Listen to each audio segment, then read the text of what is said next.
আন্তর্জাতিক আইন একই রকম কার্যকর থাকছে না। কারণ জলবায়ু পরিবর্তনের যে আন্তর্জাতিক আইন, সেটা যদি প্রতিপালন না হয়, ক্ষতিগ্রস্ত হবে আমাদের মতো দরিদ্র দেশগুলো, উন্নয়নশীল দেশগুলো। ফলে জাতীয় পর্যায়েই বলেন আর রাষ্ট্রীয় পর্যায়েই বলেন আর আন্তর্জাতিক পর্যায়েই বলেন, আইন প্রয়োগের ক্ষেত্রে রাজনৈতিক সদিচ্ছাটা কতটুকু জরুরি, এটা কিন্তু ওজোন লেয়ারের আইনটার পরিপালন দিয়েই আমরা বুঝতে পারি। উন্নত বিশ্ব দেখলো যে এইটা যদি আমরা এফেক্টিভলি এনফোর্স করতে না পারি, কার্যকরভাবে প্রয়োগ করতে না পারি, তাদের নাগরিকেরা অতিবেগুনি রশ্মির ঝুঁকির মধ্যে থাকবে। এই জন্য এখানে নিয়মিত তারা অর্থ সহায়তা দেয়, নিয়মিত তারা প্রযুক্তি সহায়তা দেয়, একটা সময়ভিত্তিক কর্মপরিকল্পনার মাধ্যমে কাজটা করতে তারা নিজেরা এগিয়ে এসেছে, আমাদেরকেও সাহায্য করেছে।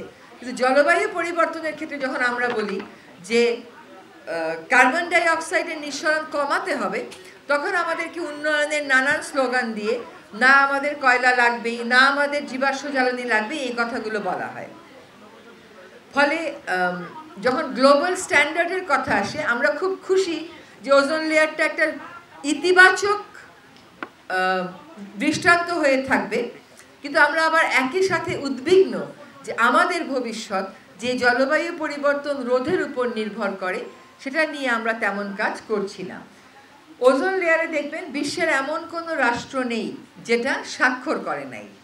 এটাকে বলে ইউনিভার্সালিটি বা সার্বজনীনতার দিক থেকে বিশ্বের একটা অন্যতম ভালো দৃষ্টান্ত।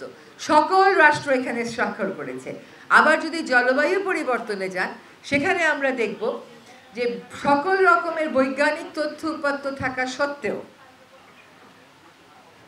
বিজ্ঞান যারা খুব ভালো বুঝে, ইংরেজিও যারা খুব ভালো বোঝে, তারা ওই আইন থেকে বা ওই আইনের যে প্রাতিষ্ঠানিক আয়োজন, ওই আইনের যে প্রয়োগের আয়োজন, সেখান থেকে নিজেদেরকে সরিয়ে নেন। এটা দুঃখজনক। আশা করি ওজোন লেয়ার নিয়ে যে আন্তর্জাতিক আইনটা আমরা প্রয়োগ করতে সফল হয়েছি সকলে মিলে, সেটার দৃষ্টান্ত ধরে আমরা অন্যান্য আন্তর্জাতিক আইন প্রয়োগে এগিয়ে যাব। আমাদের উন্নয়ন সহযোগী প্রতিষ্ঠানকে ধন্যবাদ, যারা আমাদেরকে সহায়তা দিয়েছেন ওজোন লেয়ার ক্ষতি করে এমন বিভিন্ন সাবস্টেন্সকে অ্যাড্রেস করে কাজ করবার জন্য প্রকল্প নিতে এবং বাস্তবায়ন করতে। পরিবেশ অধিদপ্তরের সকল সহকর্মীকে ধন্যবাদ, কারণ তারা এই কাজটা রিলিজিয়াসলি করতে পেরেছে, কারণ অ্যাডিকুয়েট ফ্লো অফ ফান্ডও ছিল এবং টেকনোলজিক্যাল অ্যাসিস্ট্যান্সও ছিল। ফলে আমরা একটা সুখবর আজকে আপনাদেরকে দিতে পেরেছি। আজকে যারা আপনারা র্যালিতে অংশগ্রহণ করেছেন সকলকে ধন্যবাদ। আর সবচাইতে বেশি অভিনন্দন জানাচ্ছি হচ্ছে আজকে যারা অংশগ্রহণ করেছেন চিত্রাঙ্কন প্রতিযোগিতায় এবং পুরস্কার পেয়েছেন। আমরা জাতি হিসাবে সমালোচনা করতে পছন্দ করি। সরকারের সমালোচনা গণতন্ত্রের জন্য অত্যন্ত সহায়ক। সরকার তার ভুলগুলো বুঝতে পারে।